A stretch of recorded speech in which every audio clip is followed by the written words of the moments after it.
So I love to keep things relatively simple when I talk about creative business. And one thing that I've been saying for a while is that the three most important things in running a creative business is your art, your marketing, and your mindset.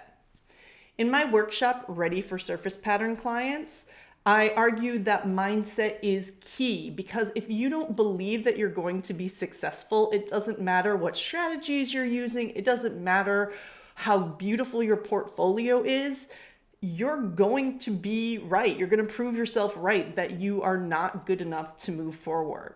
Today, I wanted to get a little more specific about mindset and the ingredient that has helped me immensely in my career, and I hope that it helps you as well. Confidence. Confidence is key. This helps you establish boundaries. This gives you courage to put your art out there. It helps you call yourself a surface pattern designer when you're dealing with imposter syndrome.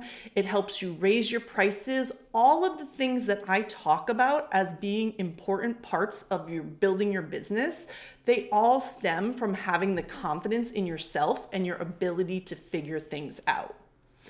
So when I first started my freelance career, confidence came relatively easily because I had a resume to prove my skill set. I had been working in-house for 10 years.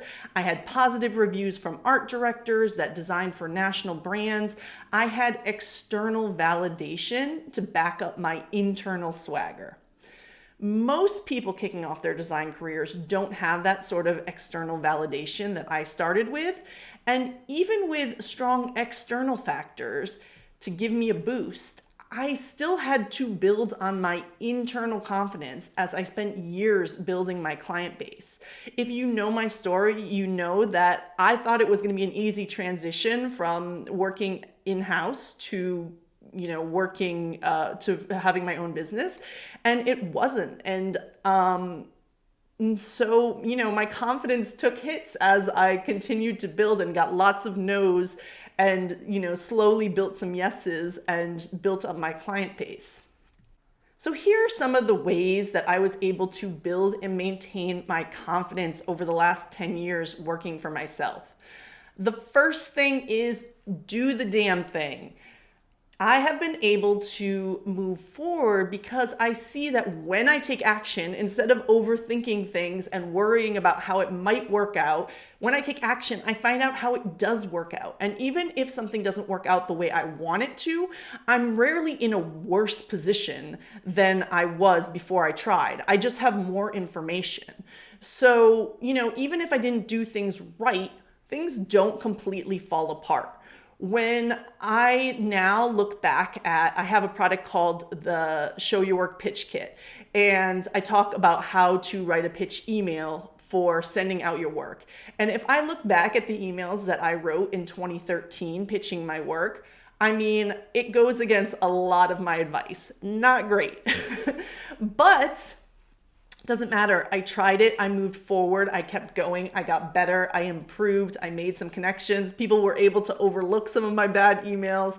It's all about doing the thing, and that helps you build the confidence. The second thing that helped me is looking back at my progress that I've made as I continue to try new approaches. It's easy to get caught up in celebrating a win at that moment and then a week later thinking about the next thing, wanting the next thing, reaching for the next goal, all that stuff. But when we look back at all the things we've accomplished, we start to see how far we've come from the beginning of our journey.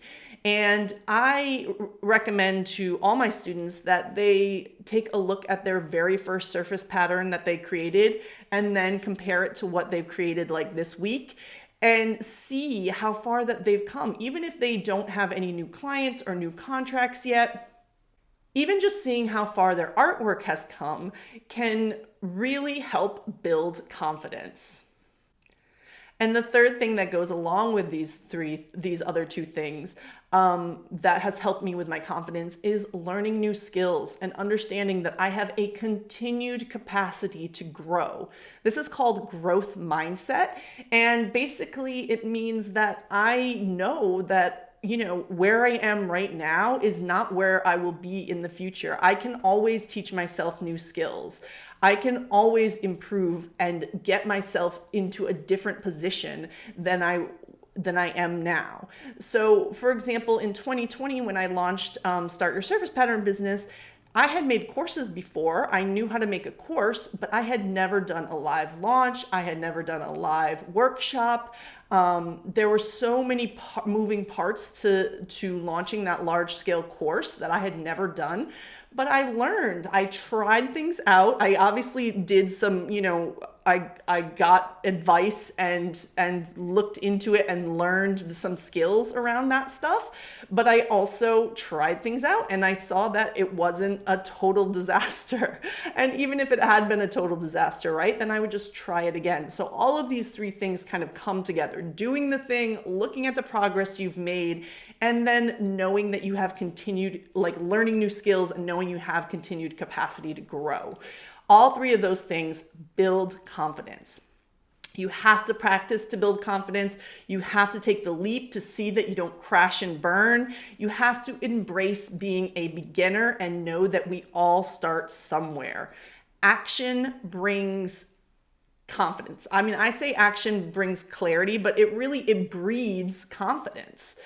Know that you love this career and you can work towards a goal, and you'll never have it all the way figured out. When you think you have it figured out, it will change. Stuff that worked for me 2 years ago doesn't work for me now. You have to keep moving. And that's something that I see with all of my successful creative business friends. They are all have this in common: the willingness to try new stuff and figure it out and not be so attached to the outcome. And the reason that they can do all that is because they are confident that it will work out, that they will figure it out, that they can grow and move forward and be okay.